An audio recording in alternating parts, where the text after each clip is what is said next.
Hey, what's going on? It's Hassan here, and I'm back with another video.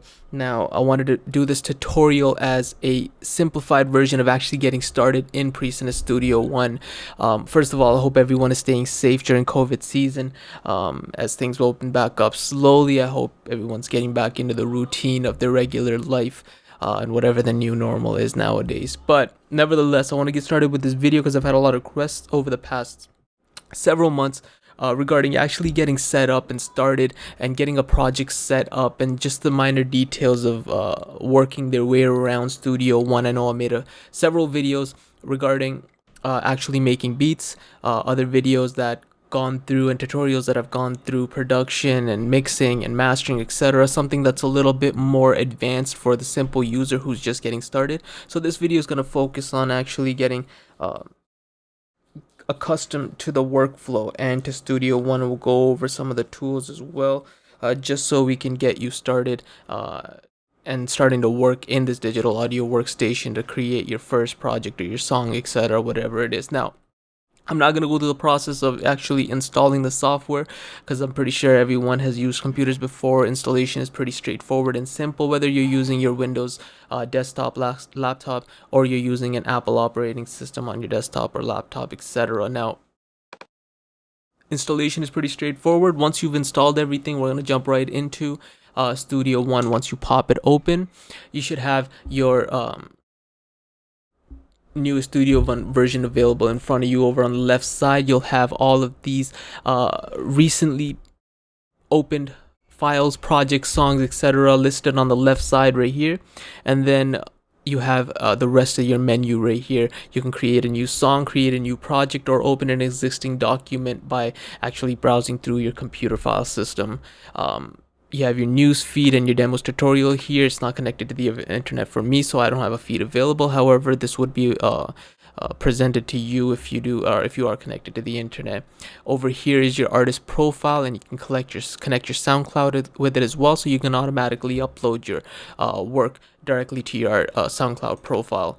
Your artist profile is pretty much the metadata of the artist that you're working with, whether it's yourself or a client that you're working with. You can change the name, the genre, and then the website here as well. Let's go into the actual preferences and the setup before getting started on creating a new song. So at the top left, when you go into your preferences, you should see your preferences menu pop up. Let's start off with general. These are obviously customizable to how you want to configure your workflow and whatever feels more comfortable to you. To the point where when Studio One starts, you can either choose a default song or a project, or do nothing, and you can select that yourself from the menu back here. Your language, you can change your appearance as well to the colors of each of the channels, saturation, luminance, contrast, etc. to your preference. You can take a toggle through the keyboard shortcuts to get familiar with some of those keystrokes. And then you can also create your own as well here by assigning new keys to specific actions listed on the left side. Then we'll move over to locations, which is your user data and your main location. So whenever you create a new song, it will automatically save everything to this predetermined user data location. Obviously, I have it set to whichever mine is, but that's obviously customizable to you, and you can save that to wherever you would want your user data to be saved.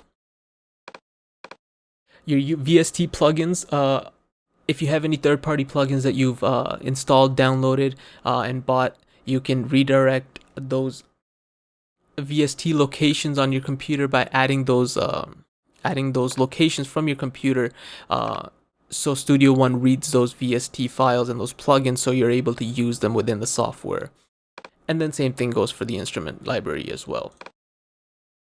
Moving on to this audio setup. Now, at this point, if you have Studio One or if you have any other digital audio workstation,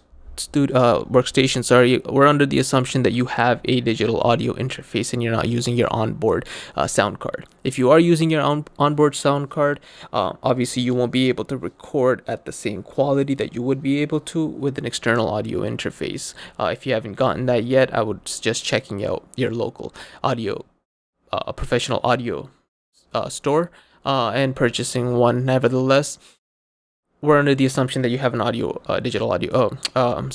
interface that you're using.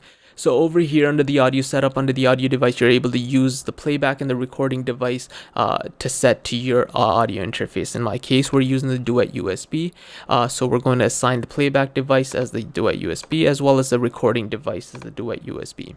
Now, at the bottom here, you'll see several different settings. You'll see the device block size, which is changeable. You'll see the sample rate, then input latency, and the output latency. Now, what the device block size is, it's identical to a buffer size. If you used other digital audio workstations, the buffer size is the delay time in samples between the input and the output. So you can set the block size in the audio device control panel right here. And the lower block size pretty much means that there's less delay between information in and out. So if you've had an issue where you've had a latency issue, where when you talk into a mic and when you're monitoring yourself on your headphones, there's a delay, that is pretty much fixed by changing the device block size to a lower sample size. The higher it is, the more input and output latency you'll get. Over here at 4,096 samples, you'll get an input and output latency about 49 milliseconds. And when you decrease it down to 32 samples, that decreases all the way to about 2.96 and 1.71 milliseconds input and output respectively. Sample rate you're able to change when you are opening or selecting your new project, or when you're able to create a new song, you're able to change that sample size. So processing wise, dropout protection and processing precision, that will be predetermined set to the computer that you're using and the system that you're using. If you do want to change that up, I would suggest reading a little bit more of what dropout protection is through the Studio One manual, and then basing your options on that. And same with the process precision. If you do have a 64-bit, you can use a 64-bit processing precision to change that as well. External devices, if you have an external Midi keyboard setup, you're able to add those here by determining the ports that it's sending and receiving from. Mine is not connected, hence it says port not found. However, you can add your own Midi keyboard here. They have profiles here for a lot of select keyboards, such as the M Audio Axiom, which is a really popular one. You're able to do that, and then once you have that connected into your computer, the receive and the send ports will be open for you to choose those options. Sorry, I'm getting several messages. I'm gonna put that on mute, and it's hay fever season as well, so my eyes are killing me. Nevertheless, once you have that all set up, just click OK. You can also change over several settings here as well, based on your liking. Once you've gone through all of these and you feel ready to actually start on a song, I'm not going to go through all of these because we want to get you started. And most of these settings have been pre-chosen to best suit the new user. So, and you can change these, of course, once you get more of an understanding of these preferences settings through Studio One. So once you get that started, in order to create a new song, we're going to keep it simple. You create a new mastering project, you're able to do that as well. I go through my mastering project video where I actually use the mastering project, and I take my song file and I export it into a mastering project where I do the mastering as well. That's another video that you can take a look at. I'll leave a link on the description section below. But let's get into it now. Once you have that set up, go to create a new song, and over here you'll get a pop-up menu for your new songs. You'll get a bunch of styles, interfaces, and user settings that you're able to do. Now, styles has predetermined templates that you can choose from. You can mess with these, see if this is something that you feel would benefit your workflow. Obviously, these are all different types of templates that you can use for band recording, which is a 16-track band recording, house techno production, piano, ballad, rock, etc., all the way down to just singer-songwriting, where it has a template for guitar and vocal inputs and MIDI drums, etc. But what I like to do personally is all of my different projects are varying, and there's so much different customization. I usually start with an empty song. I do have master templates, I do have guitar and vocals templates, I have voiceover templates that I've used with clients, etc. These are all customized to my workflow. Once you get a little bit more of a hang of how Studio One works and the workflow that works for you, you can create these templates for yourself. For now, we'll create an empty song. And then on the right side, we can choose these options for the song. The song title, you can rename it whatever you want. So we'll rename this test. Where you want to save the files for this specific project or this song. This can be saved anywhere you want. For this one, we'll save it onto the desktop. And once you save it onto a desktop, you don't have to create a separate folder for it. It'll create its own folder by itself and host all of its project files within that folder. So click open, it'll save a new project file on the desktop, and then we can change the different settings as well. So sample rate is the number of samples of audio carried per second, and it's measured in hertz or kilohertz. 1 kilohertz being 1,000 hertz for those who don't know. It's pretty much standard. 44.1 is the sample rates that's used in CDs. All the way up to, I believe, 192 kilohertz is the sample rate that's used in Blu-ray, if I'm not mistaken. However, that's a little bit of an overkill, as most of the songs that you're going to export to a distributor, etc., will be downsampled to 48 or below, if I'm not mistaken. Don't quote me on that, but I usually don't do 192 kilohertz unless it's necessary for that specific project. I'll set mine to about 48. The difference in quality is so negligible that you will not be able to hear it. Then you can also choose your resolution. I use 32-bit float. Your time base, you can choose from four different time bases: seconds, samples, bars, and frames. I use seconds because I want to see exactly where I am in the time frame by basing it off of the minutes and seconds instead of samples or bars, which doesn't provide me a good indication of where I am in the song, so on and so forth. So song length, you can choose a predetermined song length as well. If you know your song is going to be 5 minutes long, you can change this. If it's going to be 20 minutes long, you can change that as well. Then your tempo for the song, you're able to change the BPM. Your time signature for the song, if you are working in a different time signature than a 4x4, you're able to change that. And then the key that your song is in, you're able to determine this as well. So you have that metadata information present to you in case you're exchanging projects with other engineers, etc.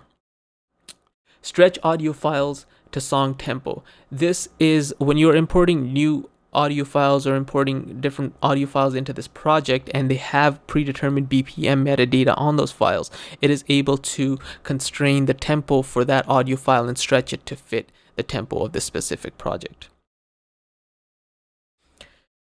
And that's pretty much it.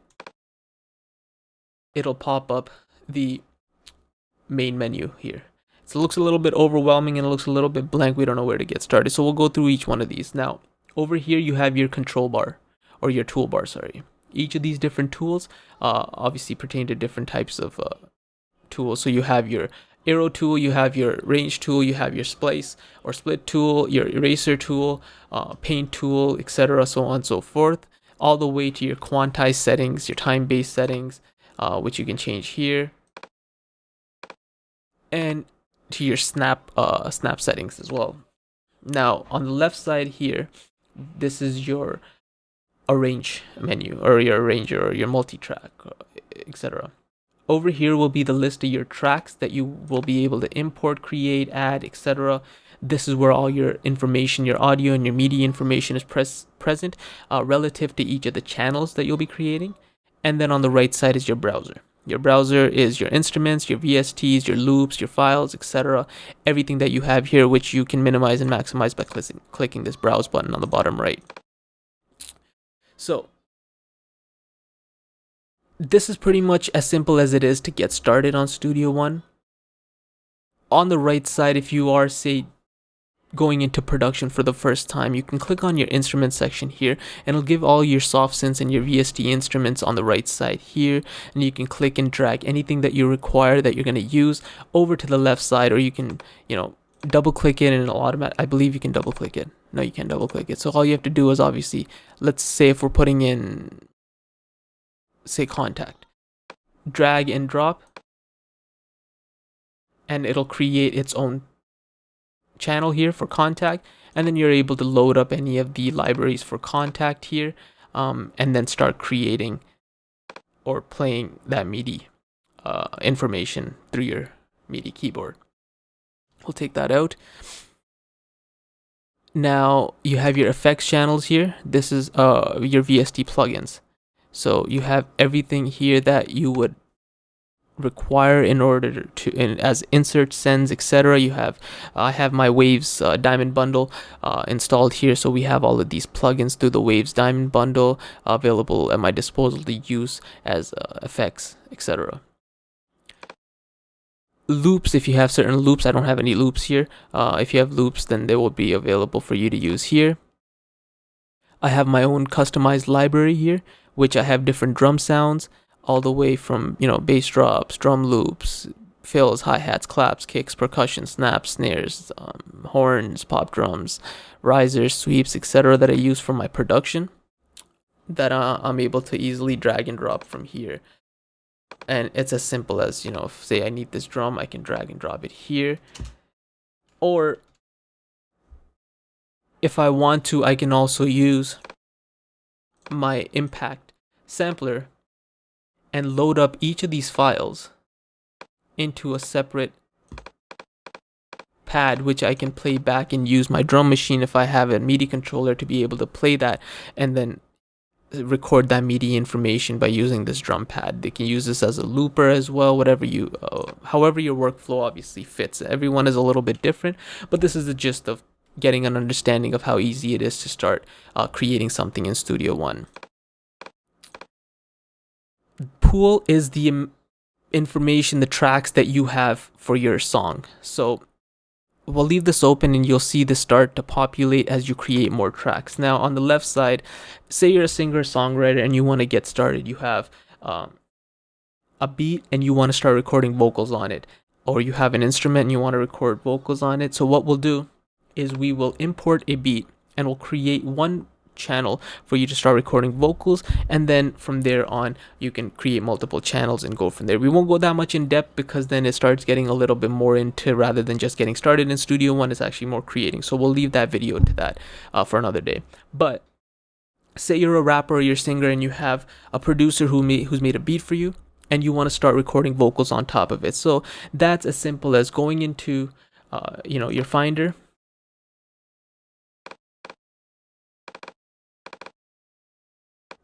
Right there, it was in the other window, but nevertheless, you go into your Finder, you go into your production, wherever that is. Let me find a beat. So this is another beat. I don't know what this sounds like, but getting started is easy as taking that beat, dragging it into your file here, and it'll automatically create its own channel. From there, you're able to increase, decrease the volume, and so on and so forth. I want to get to the mix portion of it too, where you can actually add inserts and stuff. We'll get to that in 1 second. But first, I want to see what this actually is.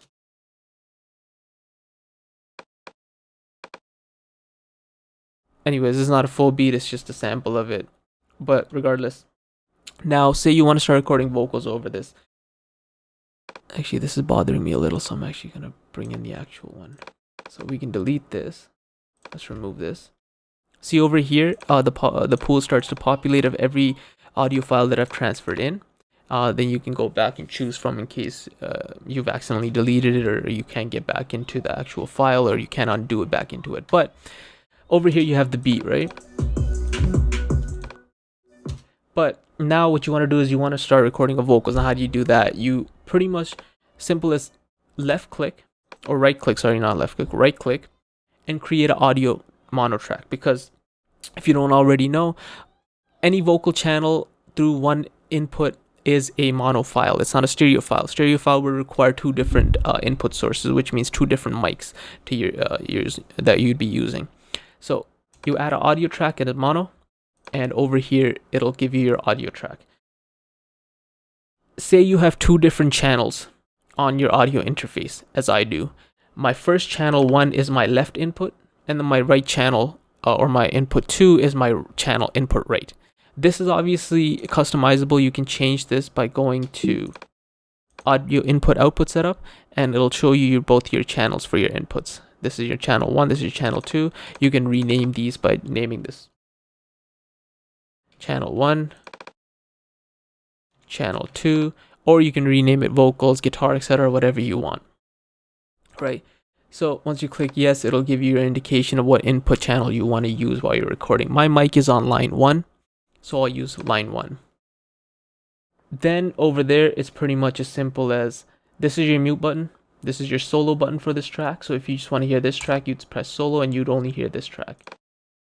This is your record button to trigger that record for this specific channel. And then this is your monitor button, so you can actually hear back what you're recording in your headphones.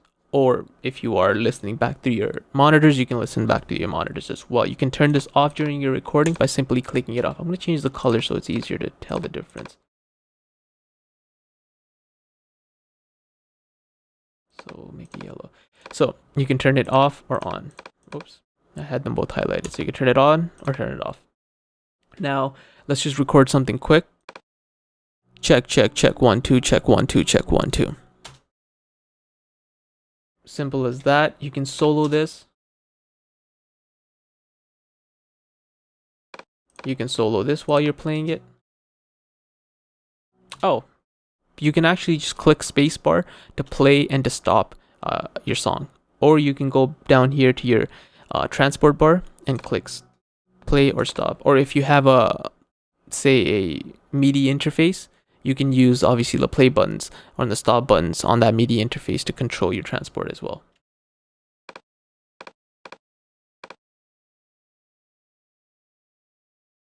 Now, once you have everything recorded and your vocals are recorded, now you want to get into some mixing and you want to mess around with the mixing. If you don't have an engineer to do that for you, I'll teach you the basics of getting started on mixing. All you do is either you can go to View and click on Console, which will pop up your mix console, and we'll close that really quickly. Or you can go down to the bottom right and click Mix, which will open up your mix console as well. Or you can simply just double click on any of the tracks and it'll open that up along with the information on the side. Now, if you do have dual monitors, you can pop this out and drag and drop it to the other monitors, so you have a clear view of your console on one of the monitors, and then you have a clear view of your browser and your multi-track arranger as well on another monitor to make your workflow easier. We'll put this back so we can see it. Over here, you have your different channels that you're able to edit. Simply double clicking on them will open up the inserts and that information as a send information for them as well, which you can start loading up different VST plugins. You know, say we want to put a EQ on it. Sure, why not? Let's use the Pro EQ that's installed with Studio One. We can start messing around with the EQ here, put the compressors in, etc. all the way. We can send reverbs. We can add an FX channel if you want to put a reverb on for, say, your vocals. You already know that it's in bad practice to actually put the reverb directly onto the channel. You want to create a bus or a send channel and put the reverb on that send channel, so you're not affecting the vocal file itself. Rather, you're duplicating that vocal file and creating a reverb out of that duplicated send. Now, if you don't know what that means, I know it's a little bit confusing for first timers. Disregard it. It's nothing that you have to burden yourself with right now, but for those who know what I'm talking about, obviously it's easy as creating a new FX channel, which will automatically create an FX channel in your console here, which you can create your reverb and then control the send level of that channel by simply dragging and dropping and renaming it down here. And then you'll get an indication of that channel. So we'll take that out for now. Those are obviously a little bit more advanced. If you're not mixing it, that's nothing you need to burden yourself with. Now, that's pretty much it. It's as simple as 1, 2, 3 as getting started in Studio One, dragging in a beat and getting your vocals recorded. One little thing I do want to point out, that if you do want to start producing for yourself as well, if you're not a vocalist and you want to start producing through Studio One, you have a whole array of different instruments on the right side in the browsers I mentioned, and you can simply drag and drop over here. I did turn my MIDI keyboard on, so we'll see if it's working. Load in one of the patches or one of the instruments that you have. In this case, I opened up Contact here with Alicia Keys library, which is a great grand piano library, one of the best I've ever heard, if not the best grand piano soft synth. So while we let that load, it's not connected, unfortunately. Okay, nevertheless, so when you are recording MIDI, it's as simple as, again, triggering this channel to record, and then pressing record, and then playing your MIDI notes here, which they're not obviously represented on my window here because my MIDI keyboard is not plugged in or it's not turned on. It's actually not even being read for some reason. Well, nevertheless, that's fine. And then you can obviously stack up all your channels. You're able to create multiple different channels. You're able to create stereo channels. You're able to create instrument tracks as well, and drag and drop different types of instruments here, create a whole production thing, and start messing around and figure out what workflow works best for you. That's pretty much it. It's as simple as that. If you have any questions, if you do want to reach out to me, I do help upcoming users, artists who do need help with getting started or consulting for mixing and mastering. Feel free to reach out to me. I'll leave my email in the description. I am on Instagram as well as Twitter at HSSN Music. That's at HSSN MUSIC. Reach out to me, send me a DM, send me a message. Let me know if you have any questions or if you need help. I do offering mixing and mastering services as well as consultation. If you do want to get more familiar and get a one-on-one approach consultation to getting started, or you just want to pick my brain as well, I'm more than open to that, or send me an email and we can get that sorted out. But that's pretty much the gist of it. It's as simple as that, as getting started on Studio One. If you have any other questions, feel free to reach out to me. Let me know what you thought of this video. Leave comments on the section below in the comment section. If you found it useful, share it with your family and friends who are looking to get started on Studio One. And I'll catch you later. Take it easy.